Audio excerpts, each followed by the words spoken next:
Welcome to the deep dive. We are tearing into a colossal stack of source material today, a staggering 60 years of interconnected narrative history. If you want a masterclass in how a story world evolves, you really need to look no further than the fictional city of Port Charles. When you trace the story from its humble beginnings, the narrative structure is genuinely mesmerizing. It started as one very focused internal drama, the ethical and romantic crises of a few people working in a hospital, and over 6 decades, it dramatically, almost implausibly, morphed into this sprawling global canvas defined by organized crime, international espionage, technological identity theft, and these powerful, warring family dynasties. So our mission today is to give you the ultimate narrative shortcut. We are chronologically tracing the history of Port Charles, identifying the key shifts, tracking the introduction of the powerful families who came to rule it, and showing how the core conflicts migrated violently from the quiet sterility of the hospital halls to citywide catastrophes and ultimately global criminal enterprises. And this isn't just, a nostalgic stroll down memory lane. The sources we've synthesized offer a really powerful chronological analysis based on character data and plot mechanics. This lets us step back and look at the actual patterns that hold this incredible arc together. We can see exactly how core human themes power struggles, the demands of loyalty, the consequences of betrayal, and that elusive quest for redemption. And just pop up randomly. They connect 6 distinct, evolving eras of this city's existence. Understanding the evolution of Port Charles really means understanding the continuity of these foundational human conflicts, even when the stakes move from an affair to a weather machine. It really is the ultimate lesson in sustained storytelling. Okay, let's unpack this epic journey, starting naturally with the very first steps taken inside General Hospital in the 1960s. So we begin in 1963, the setting is General Hospital, and for over a decade, this was basically it, a workplace drama. The narrative focus was so internal, character-driven, and almost entirely contained within the staff who ran the place. Right. And that initial scope is so fundamental because it establishes the baseline for ethical behavior in Port Charles. The stakes of those early years were profoundly personal and moral. The central conflict revolved around the moral anchor of the city, Dr. Steve Hardy, head nurse Jessie Brewer, and the notoriously complex, sometimes villainous, Dr. Phil Brewer. And the high drama of the era, it wasn't about turf wars or global plots. It was all about profound, professional, and personal conflicts. Take Jesse and Phil Brewer. Their lives were relentlessly intertwined. They were involved in what? Multiple marriages to each other. Exactly. But if you want to pinpoint the classic early drama, it was Dr. Phil Brewer's affair with Cynthia Allison. And this wasn't just your typical soap opera infidelity. It caused this massive professional and marital turmoil that dominated the city's attention for months. The focus was entirely on ethical dilemmas, medical responsibility, and just the crushing weight of personal challenges inside the medical profession. It is genuinely remarkable, if you think about it, that the major catastrophe of the era was a marriage falling apart. And the consequences of that were professional shame and personal fallout within a really small, tight-knit community. The world was small and intimate, driven by internal human mistakes. And that intimacy is what makes the later evolution so jarring. But the narrative engine, it always demands escalation. So by the late 1970s, the sources show us the narrative scope widening pretty significantly, largely because you needed to introduce power structures outside the hospital. And these power structures arrived from violently opposing ends of the socioeconomic spectrum. This is the exact moment Port Charles stops being just a workplace drama and starts becoming a fully realized city with competing classes and institutions. Let's focus first on the aristocracy, the Quartermaines. Their arrival signaled a massive shift toward inherited wealth, corporate power, and industrial influence. Suddenly, the city's problems were no longer just about surgical malpractice. They were about balance sheets and hostile takeovers. Right. Dr. Monica Quartermaine arrived first in 76. Her husband, Dr. Alan Quartermaine, followed a year later in 77. But the real game changer was the patriarch, the industrialist Edward Quartermaine, who showed up in 1978. And they immediately established themselves as the city's preeminent dynasty, centered on their corporate entity, ELQ. And the key descriptor here is dysfunctional. Their entire narrative purpose was driving conflict through corporate ambitions and constant, internecine warfare. We aren't talking about small family squabbles here. We're talking about Edward faking his own death just to control the company's stock. Or his son, Ned, marrying purely to gain a controlling interest in ELQ. They became the embodiment of old money ruthlessness, where everything was secondary to controlling the company. They were the established institutional power that everyone else would eventually have to react against. But critically, they didn't arrive alone. In direct contrast, we had the Spencers. The Spencers introduced the working class dynamic, people who operated completely outside the established settings like the hospital or the Quartermaine boardrooms. They grounded the city, showing life on the docks and in the back alleys. Nurse Bobby Spencer arrived in 1977. Then came her brother, the iconic Luke Spencer, in 1978. Their aunt, Ruby Anderson, followed in 79, and she represented an even rougher element, a former madam who cleaned up her act and ran Kelly's Diner. And Kelly's Diner became this crucial meeting point, a neutral zone, far from the high society Quartermaine mansion. The creation of these two opposing families, the old money, power-hungry Quartermaines focused on ELQ, and the scrappy, street-smart Spencers focused on personal survival, that set the stage for every major conflict that followed. Their foundational tension provided the friction needed to push the narrative outwards, and it demanded a larger threat to occupy the space between them. So the stage is now perfectly set with these internal, localized rivalries. The tension between the Quartermaine's corporate power and the Spencers' street smarts created this vacuum. A vacuum that domestic crime couldn't really fill. And that vacuum was immediately occupied by the largest threats the world could offer, which leads us into the most explosive era yet. The shift that happened in the 1980s wasn't gradual, it was a narrative earthquake. The storyline just leaped from domestic family drama and stock market games to high-stakes adventure, international intrigue, and the introduction of truly powerful global crime syndicates. Port Charles went from being a quiet upstate New York town to a strategic nexus for world powers. This is the decade where characters stopped arguing about hospital budgets and started fighting for the fate of continents. And the defining external threat of this era was, without a doubt, the Cassadine family. They were a dynasty of immense wealth and unapologetically global ambitions. They weren't fighting for control of ELQ, they were fighting for control of the world's climate. And that brings us to the pivotal, defining storyline of the 1980s, the Ice Princess Affair of 1981. This introduced us to Mikos Cassadine, and his plot was the very definition of narrative escalation. The Ice Princess wasn't a jewel, it was a weather machine. A machine designed to put North America into a permanent deep freeze, holding the entire continent hostage. It sounds utterly ludicrous in the context of the 1960s hospital drama, but it was fundamental to establishing this new massive scope of danger for Port Charles. And who foils the plot? The working-class hero, Luke Spencer, who kills Mikos by throwing him into his own ice chamber in self-defense. This moment was crucial because it formalized the new hierarchy. Street smarts could defeat global power. And critically, this created a generational vendetta that has lasted right up to the modern day. Mikos' widow, the incomparable Helena Cassadine, was immediately established as the long-term mythological antagonist. She didn't just mourn her husband, she literally placed a curse on Luke and Laura Spencer at their wedding.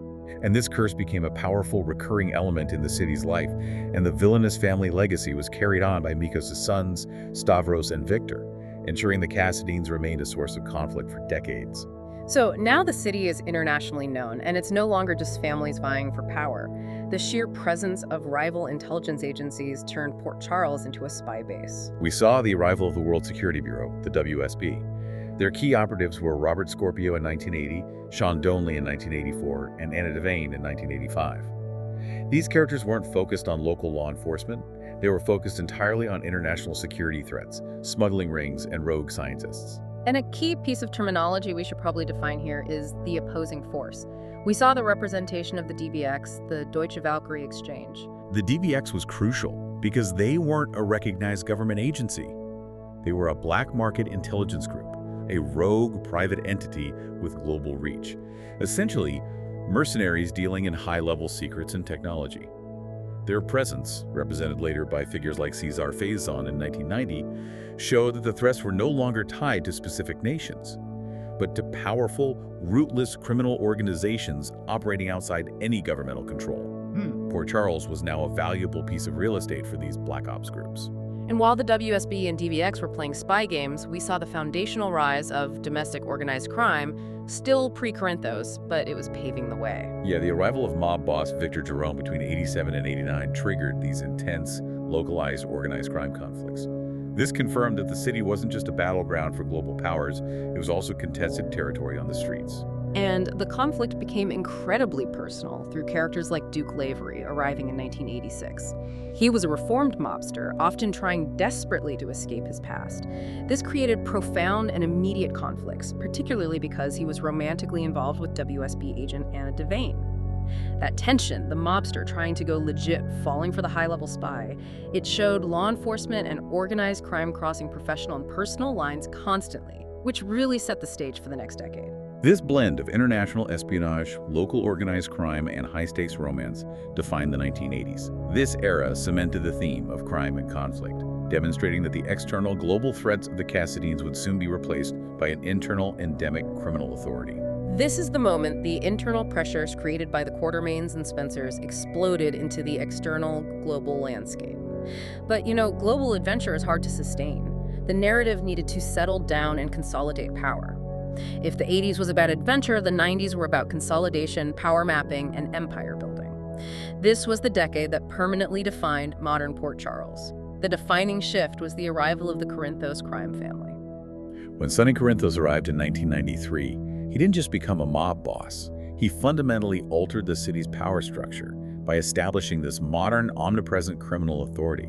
He moved the center of criminal gravity from sporadic external threats like the Cassadines or the earlier, less sophisticated mob wars, to a consistent domestic organizational authority that controlled the docks, the finance, and all the illicit trades. He established a new rule, and to maintain that rule, he needed muscle and loyalty.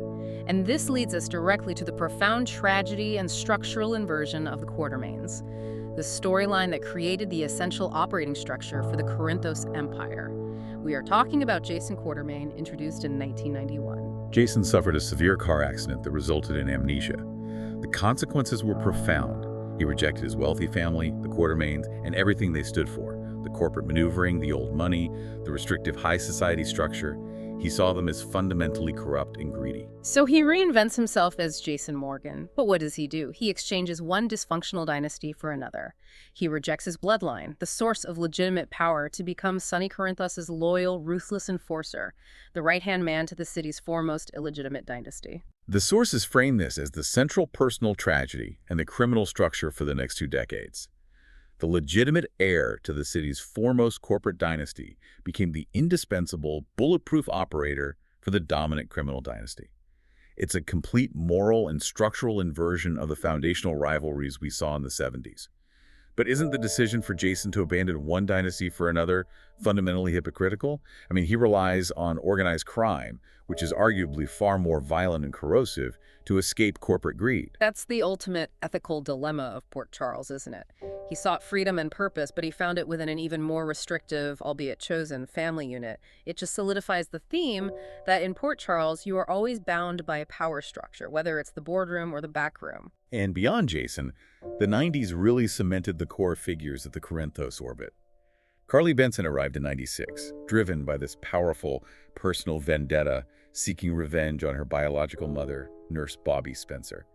Carly quickly integrated herself into the Corinthos organization, demonstrating how deep personal resentments and family secrets became inextricably linked with the organized crime world. Right. And shifting focus a bit, you have Brenda Barrett, whose tumultuous, passionate romance with Sonny became the core emotional conflict, providing the human, often fragile, heart around all the violence. And a crucial counterpoint to Sonny's criminal power was Jasper Jax. Jax arrived as this formidable corporate and romantic rival. He battled Sonny with legitimate finance and legal power, offering an antagonist completely outside the criminal hierarchy. Their rivalry provided that consistent tension, money versus muscle. But the 90s narrative wasn't just about mob bosses and romantic rivalry. This period is highly notable for a landmark storyline that injected a profound sense of social consciousness back into the narrative, grounding the crime saga in a devastating reality. The AIDS storyline. It was a masterstroke in social drama. It centered on Stone Cates, a close friend and protege of Sonny Corinthos. Between '93 and '95, Stone contracted the virus and tragically died of AIDS-related complications. This happened right in the middle of escalating gang wars, forcing the characters and the audience to confront an invisible, non-violent threat that was just as deadly. And his story became tragically intertwined with Robin Scorpio, who contracted HIV from Stone. Her life with the virus became a central, enduring part of the city's narrative history. What's so critical here is the narrative choice. using the deeply personal, often heart-wrenching story of two popular young characters to address a major public health crisis. It provided emotional weight and narrative responsibility, preventing Port Charles from becoming just an escapist crime fantasy. And as a background we should probably confirm that while the Corinthos organization dominated the city's streets, the Cassadine aristocratic influence continued, ensuring that global threat never truly disappeared. Oh, indeed. In 1996, we saw the introduction of Nicholas Cassadine, the son of Laura Spencer and Stavros Cassadine. Nicholas was then raised by his uncle, Stefan Cassadine, who arrived the same year and became the family's primary antagonist during Helena's temporary death. Stefan ensured that aristocratic, global threat element, the manipulation of wealth and legacy, remained a powerful force, contrasting sharply with Sonny's brutal, localized power. So the 90s established the primary power brokers, Sonny, Jason, Carly, and gave them this enduring, complex framework of chosen loyalty and betrayal. The 2000s were all about challenging that established, entrenched order, which inevitably led to citywide catastrophe. This stability was not meant to last. If the 90s were about building the empire, the 2000s are defined by the violent, relentless attempts to tear it down. Sonny Corinthos' power was consistently under siege, which led to a relentless pattern of escalating mob rivalries and violent turf wars, destabilizing the entire city and making the violence indiscriminate. The established structure of Port Charles was essentially under constant attack, forcing the narrative to introduce new, formidable adversaries to challenge the dominant criminal power structure. We first see this with the Alcazar brothers. Luis Alcazar arrived in 2002, followed by Lorenzo Alcazar in 2003. Lorenzo initiated a prolonged, intensely personal war against Sonny Corinthos, not just for power, but purely to avenge his brother's death. This conflict was characterized by brutal personal attacks and focused violence, showing the constant, often deadly personal price paid for maintaining Corinthos' control. The war only ended with Lorenzo's demise at the hands of Jason Morgan, reinforcing Jason's role as the Empire's indestructible shield. And then, around 2007 and 2008, a classic, ruthless new threat emerged: the Zaccaria family. They were led by the old-school patriarch Anthony Zaccaria and his children, Johnny and Claudia. The Zaccaras were critical because they represented a traditional, brutal Italian-American mafia style that contrasted sharply with Sonny's more modern, almost corporate approach to crime. They were vying aggressively for control of every criminal enterprise in Port Charles, which meant the city was essentially a constant, high-casualty battleground between two incredibly powerful forces. The violence wasn't contained to dark alleyways anymore. It spilled out into public life regularly. And that is the most salient characteristic of this decade. The ongoing mob conflicts contributed to a climate of absolute instability, punctuated by major public disasters that impacted the entire city, often indiscriminately, blurring the line between mob target and innocent bystander. The shift towards large-scale public disasters is a key narrative turning point. It shows the consequences of living in a city run by criminal volatility.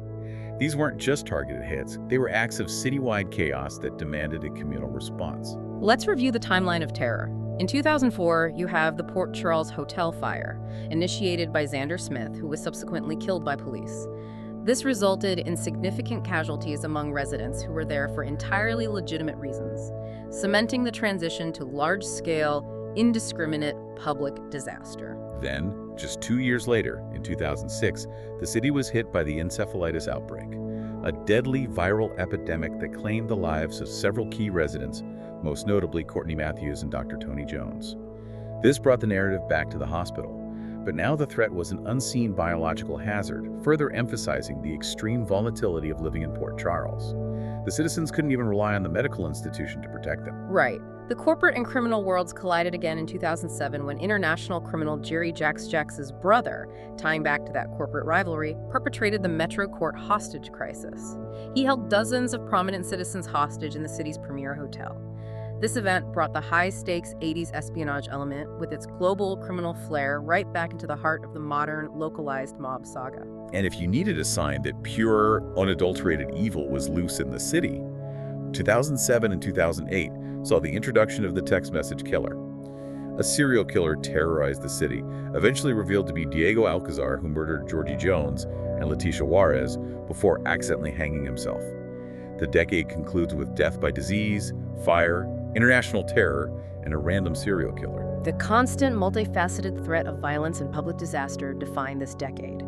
If you were a resident of Port Charles in the 2000s, you were not safe anywhere. Your proximity to the Quartermain or Corinthos sphere guaranteed instability, whether you were a mobster or a hospital employee. The volatility was the rule, not the exception. And this extreme volatility created a population that was deeply skeptical and psychologically damaged. The next era, the 2010s, reflected this perfectly by focusing on manipulation, identity crisis, and the return of secrets from the grave. If the 2000s were about explosions and physical turf wars, the 2010s focused on deep, often technological, deception and the unsettling return of figures who should have been long buried. This decade was characterized by the dramatic unearthing of long-held secrets and the shocking returns of characters presumed dead for years, fundamentally altering family dynamics and destabilizing the city's power map. The list of the resurrected from this era confirms that death is rarely final in Port Charles, but the resurrections always bring profound complications. Julian Jerome, son of the former mob boss Victor Jerome, returned in 2013 after being presumed dead for over 2 decades, instantly reigniting the Jerome crime legacy. And think about Duke Lavery, the reformed mobster from the 80s who tried to go legitimate. He was revealed to be alive in 2012, having been held captive for years by Cesar Faison. His return wasn't a clean slate, it was trauma brought back into the present, immediately complicating Anna Devane's life. And of course, the Queen of Resurrections, the seemingly indestructible Helena Cassadine.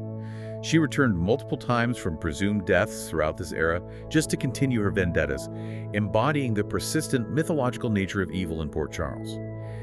These constant returns meant that the consequences of previous eras, the 80s, the 90s mob wars, were never truly settled. The past was perpetually bursting back into the present. But the centerpiece of deception in this era was the introduction of advanced, sophisticated technology focused on identity. We're talking about memory mapping technology developed by the nefarious Dr. Arthur Cabot. This technology was the engine for one of the most profound identity crises in the city's history, the Jason-Drew conflict.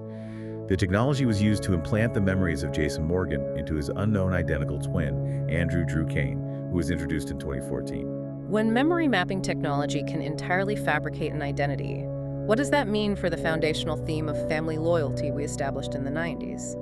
Drew genuinely believed he was Jason, stepping into the life, the relationships, and the criminal structure of his brother. He lived Jason's life, including marrying his romantic interest, Sam.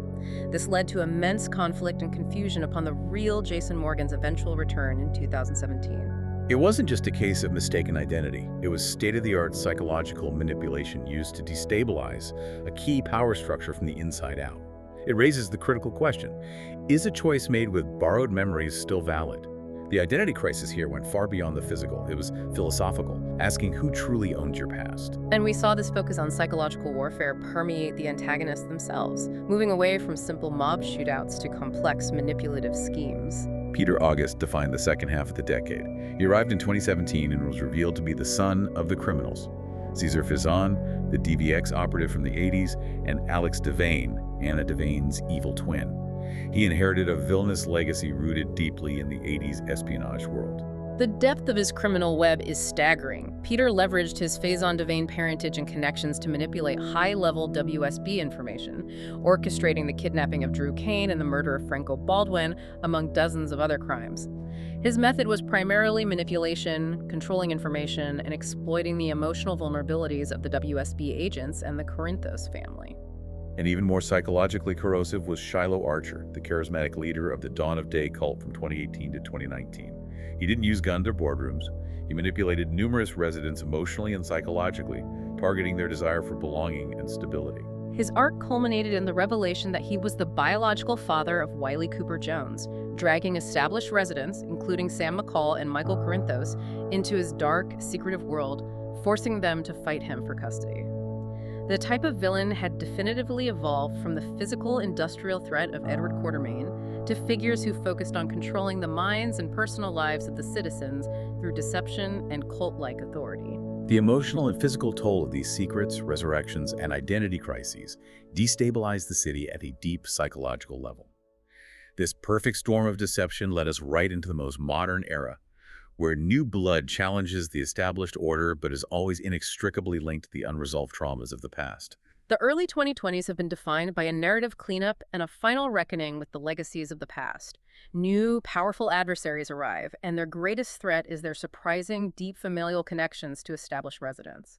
They don't just seek power, they seek to dismantle legacy power structures by revealing their own blood ties. Take Cyrus Renault, the formidable drug kingpin from Seattle, who arrived around 2020 to challenge Sonny Corinthos for territorial control. On the surface, this felt like a classic 2000s-style mob, war turf, drugs, violence.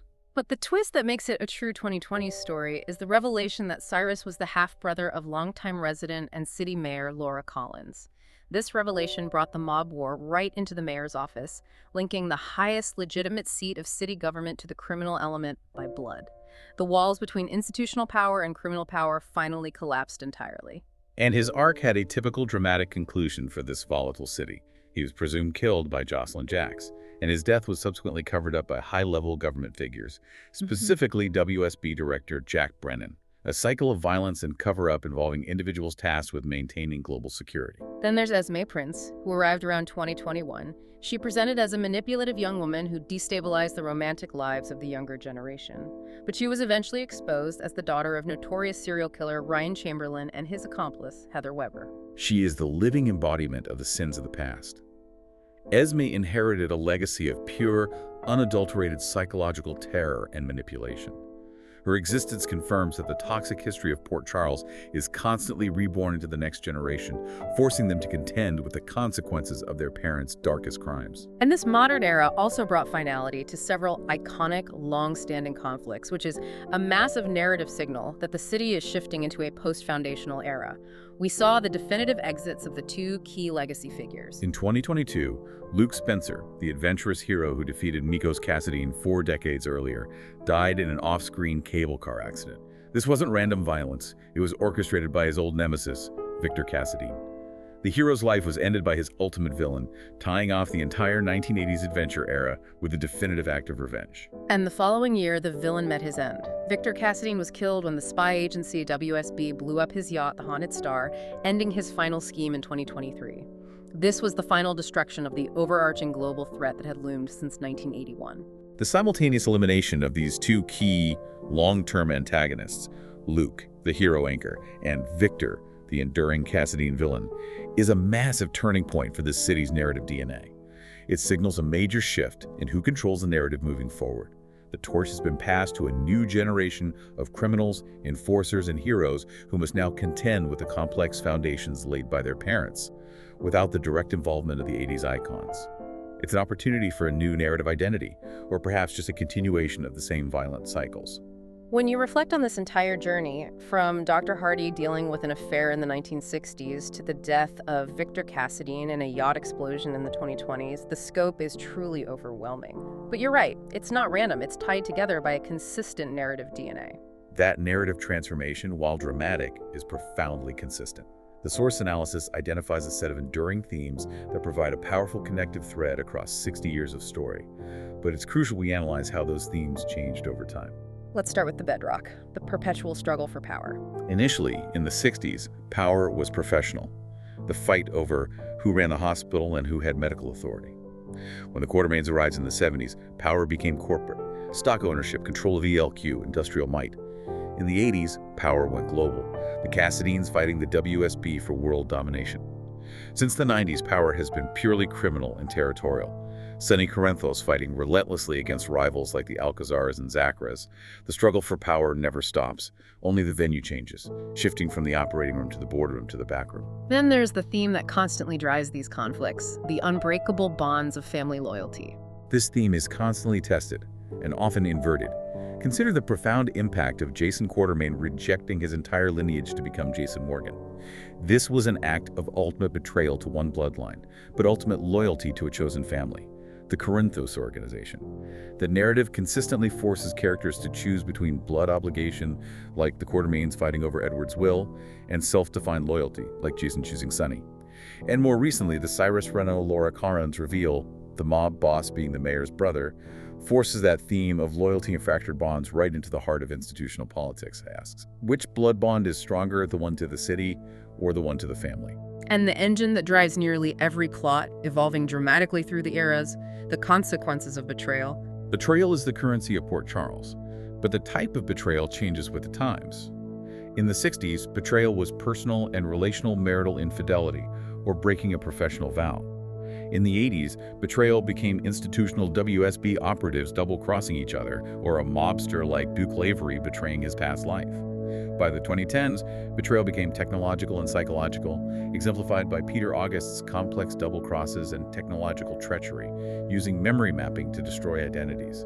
The entire structure of the Corinthos organization is, in fact, built around managing betrayal and punishing disloyalty, proving its foundational and enduring relevance. And finally, despite all the darkness, death, and constant cycles of crime, there is the persistent hope for redemption. This is the faint but enduring force. You see it in the constant efforts of characters like Duke Lavery attempting to leave the mob, or the ongoing quiet dedication of the hospital staff attempting to maintain some ethical stability amidst the chaos. It's the small acts of self-sacrifice and the desire of characters to escape their inherited criminal legacies that allow the audience to maintain hope. For instance, the enduring journey of Robin Scorpio living with HIV became an anchor of emotional and ethical stability amid the surrounding volatility. The history of Port Charles is not simply a random series of events tied together by chance. It is a continuous, evolving narrative defined by the enduring, cyclical struggle between these powerful forces and ethical dilemmas. Every new threat is just a highly elaborate echo of a foundational conflict, escalated to the level the city can bear. That was truly an exhaustive examination of 6 decades of history. Just to recap some of the most surprising nuggets we pulled from the source material that highlight the city's unique narrative trajectory. We went from an internal, small-scale affair at a hospital to a global plot involving Mikos Kassadine and his Ice Princess weather machine, capable of putting North America into a deep freeze. And we cannot gloss over the complexity of the identity crises in the 2010s, where sophisticated memory mapping technology was used to implant the memories of one identical twin into another. This wasn't just a physical swap, it was a psychological hijacking that destabilized the entire Corinthos crime family structure. And think about the incredible narrative contrast in the 90s, where the tragedy of Stone Cates and Robin Scorpio contracting HIV grounded the high-stakes mob crime saga with an enduring, devastating public health narrative. That contrast between the violence of the mob wars and the quiet reality of a viral epidemic is genuinely striking. This leads us to a final provocative thought for you to consider, based on this exhaustive material.